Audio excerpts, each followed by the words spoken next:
glad we got that stage done. That part where I was like panicking over the time running out, and here the enemies were causing me troubles, not the time running out. Just crazy. Wow. We're pretty much about done though. There's one last thing we have to do with Gamma yet, and then we should be done. Units remaining. Yep. Big Brother Beta.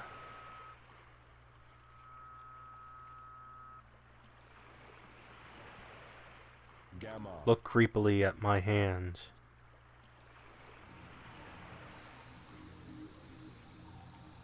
Oh, he said his own name that time. And look who it is. It's Beta. Big Brother Beta.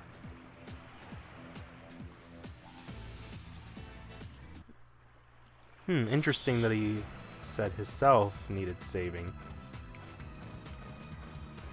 Well, does that give you an idea of what's going on here?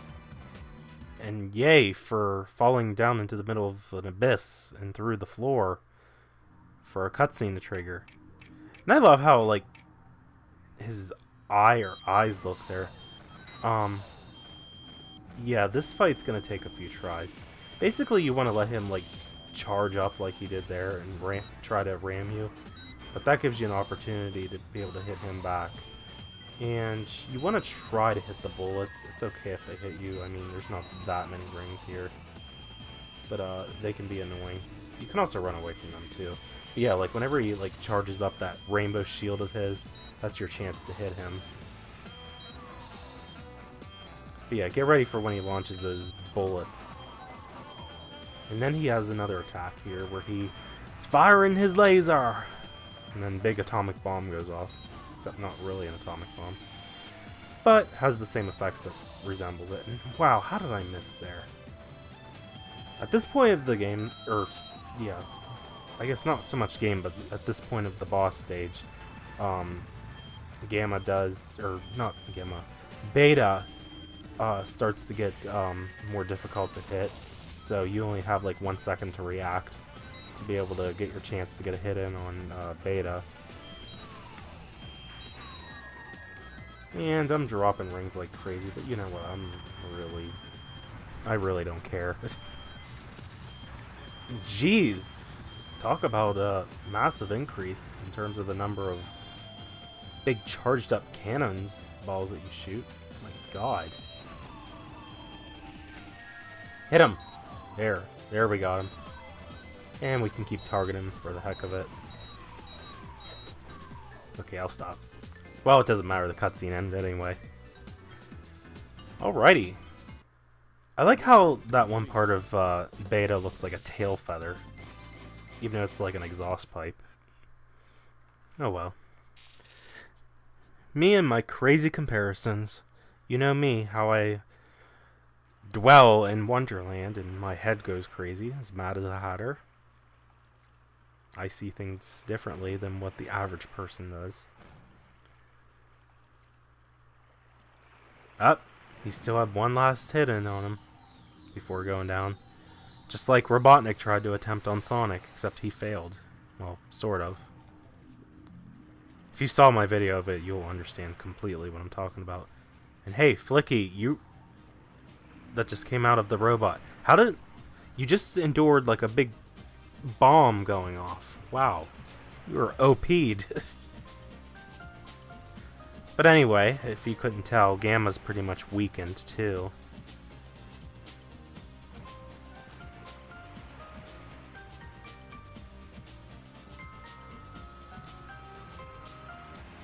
All of this totally makes sense, by the way, just saying. There we go. Yeah, if you couldn't figure it out,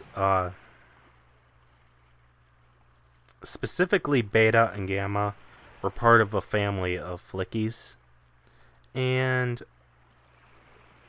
the Flicky that Amy had was one of those 3 Flickies of the family. And as Gamma apparently has met his death, he technically has, quote-unquote, saved himself in the process here. I'm kind of speaking a few seconds ahead of myself here, but oh well. His brother turns around and is reunited with the other Flicky. And that would be it for Gamma's story. So yeah, story-wise, the ending is a little weak in my opinion for Gamma. Because it kind of ends awkwardly. Like, just the feel of it. But hey, as a kid, when I played this game, you know, I wasn't like too critical of the story. The main thing I cared about was the action stages, really. So I was playing through them. So yeah, Gamma has pretty good action stages. They're pretty solid. The timer for the last stage can get to you if you're not careful. You just gotta try to target as much stuff as you can before you let loose your bullets. And then not dawdle around like I was doing. Trying to figure out simple cogwheel puzzles.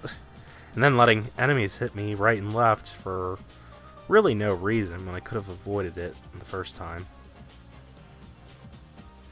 And I even remember saying, like, for the first video of Gamma's story, that it's rare that Gamma gets hit, but as you saw, that's not true. At least for the last stage. Now, it makes sense, though. Enemies are supposed to get more aggressive as you progress through a game. That is typical, though, I will say. You know, that's really not out of the ordinary. I would expect a game to do that anyway. But who's to say what is proper? Anyone who is a Alice in Wonderland fanatic like me will completely know where I'm coming from with that quote. So yeah, that would be it, as I have already emphasized, the end of Gamma's story. The parts that had Robotnik in the cutscenes, I loved, personally. I think that his lines actually were quite funny, especially like with the whole setup to go after this quest for Froggy, and then when they came back with the wrong frogs, and he had like a hissy fit on them. It was kind of funny how that turned out. That was probably the best cutscene, actually, with Gamma's story. That, in my opinion, anyway. Like I said, they actually replicate that on the anime. I know I said that before already, but hey, I have to emphasize it. The Sonic X anime had some good parts in it. You know, you gotta give it credit for that. Not everyone likes the Sonic X anime, but you know, it's cool.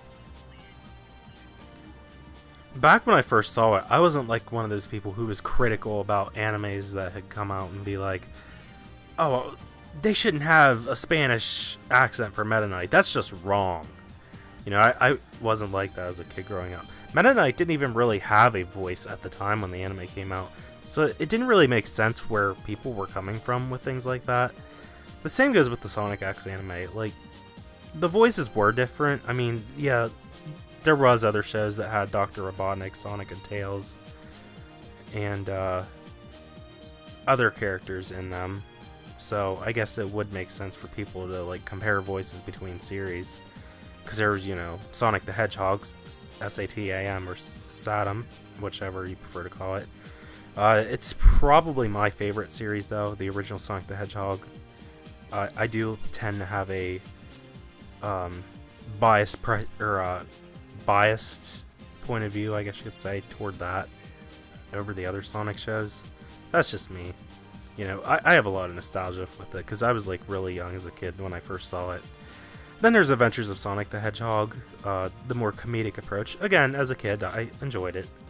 It is more lighthearted, so like an older adult who's seeing it for the first time would be like, what the crap is this cheesy comedy? But hey, you know, that's what the late 80s and the early 90s was all about.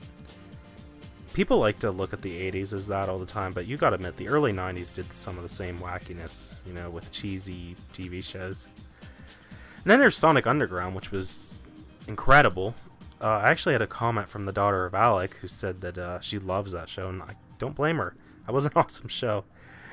Speaking of daughter of Alec, I've been watching her Sonic R Let's Play. That's a game I played the crap out of as a kid, because I had it for PC, for Windows 98, as well as Sonic CD, which was a miracle. I actually got it to work on my computer at the time. I don't even know how, because I think it was supposed to be for Windows 95 only, but I still got it to work. And then I had Sonic the Hedgehog 3 and Sonic and Knuckles on my PC as well at the time. That's just how I grew up, though. But yeah, back to the shows. And then there's Sonic X, which I like, you know. My least favorite is probably Adventures of Sonic the Hedgehog, but I don't hate it. You know, the reason it's low on the list is because it's really not canon, and it's low on the list because of the cheesiness that it had. But anyway, that's enough, I think, with commentary and talking about goofy shows and everything.